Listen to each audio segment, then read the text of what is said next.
తీసుకురావచ్చండి. Right madam. అంటే ప్రస్తుతం మనం చూస్తూ ఉన్నాం సోషల్ మీడియాలో ఎక్కువగా ట్రోలింగ్స్ అనేది చాలా తీవ్రంగా కనిపిస్తోంది.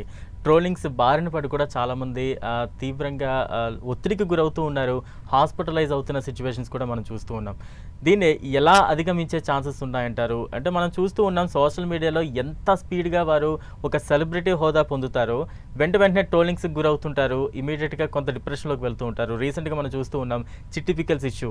అది కొంత కస్టమర్తో కొంత సంభాషణలో కొంత డిస్కషన్ కొంత రాంగ్గా వెళ్ళడంతో విపరీతంగా మెయిన్ స్ట్రీమ్ మీడియా కావచ్చు, సోషల్ మీడియా కావచ్చు, విపరీతంగా ట్రోల్స్ జరగడం ఇవన్నీ కూడా చూస్తూ ఉన్నాం.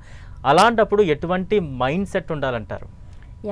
ఇప్పుడు మీరు చెప్పిన ఇన్సిడెంట్ లాంటి విషయాలు, ఓకే, సో అలాంటి విషయాల్లో ఇక్కడ మీరు చూస్తే ఒక కామెంట్ చేసిన పర్సన్, ఎవరైతే క్రిటిసైజ్ చేసిన పర్సన్ ఉన్నాడో అతను ఎదురుంగా పర్సన్ రెస్పాన్స్ని, అంటే వాళ్ళ ఎమోషన్స్ని హర్ట్ చేసే విధంగా మాట్లాడడం జరిగింది.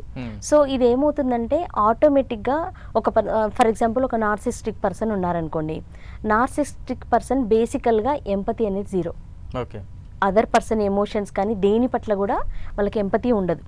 సో ఎంపతి ఉండకపోగా ఎదురుంగా పర్సన్ ఎమోషన్స్ని హర్ట్ చేయడము, హార్మ్ చేయడం ద్వారా ఒక ప్లెజర్ అనేది వస్తుంది.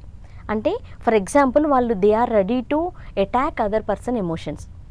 ఓకే, దానితో పాటుగా ఏమవుతుంది, సో వాళ్ళు రియాక్ట్ అవ్వడానికి, రెస్పాండ్ కాదు రియాక్ట్ అయ్యేలాగానే వీళ్ళ కామెంట్ ఉంటుంది. సో ఎదురుంగా పర్సన్ ఏమవుతుందంటే ఆటోమేటిక్గా రియాక్ట్ అవుతుంటారు.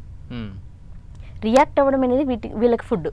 ఓకే, సో ఎదురుంగా పర్సన్ రియాక్ట్ అవుతుంటే ఏమవుతుంది, వాళ్ళు సెన్సెస్ లాస్ అవుతారు. ఆటోమేటిక్గా వాళ్ళకి ఏదనిపిస్తే అది ఆటోమేటిక్గా అనేస్తారు. సో ఇది వాళ్ళకి స్ట్రెంగ్త్, ఒక జాయ్ వస్తుంది, ఒక ప్లెజర్ వస్తుంటుంది. సో ఇది వీళ్ళ ఎయిమ్ అండ్ ఆబ్జెక్టివ్ ఉంటుంది. ఇలాంటి పర్సన్స్ ఉన్నారు సొసైటీలో. సో కాబట్టి అయితే వీళ్ళని ఎవరు ఐడెంటిఫై చేయాలి, ఎవరు పట్టుకోవాలి, అసలు అతను నార్సిస్టికా కాదా అన్నది కూడా ఎవరికి తెలియదు. సో బేసికల్గా ఇప్పుడు ఏమవుతుందంటే సెన్సిటివ్ పర్సన్స్ ఉంటారు. ఇప్పుడు మీరు అన్నారు సోషల్ మీడియాలో సడన్గా చాలా ఫేమస్ అయిపోతారు బికాజ్ ఆఫ్ సమ్ ట్రోల్స్ లేదా నెగిటివ్ కామెంట్స్ వల్ల వాళ్ళు ఎమోషనల్లీ బాగా డిస్టర్బ్ అవుతున్నారు.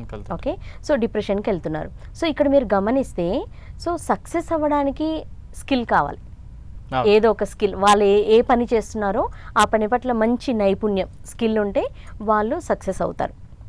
ఓకే, నౌ కమింగ్ టు ఇక్కడ ఒక క్రిటిసిజానికి గురవ్వడం.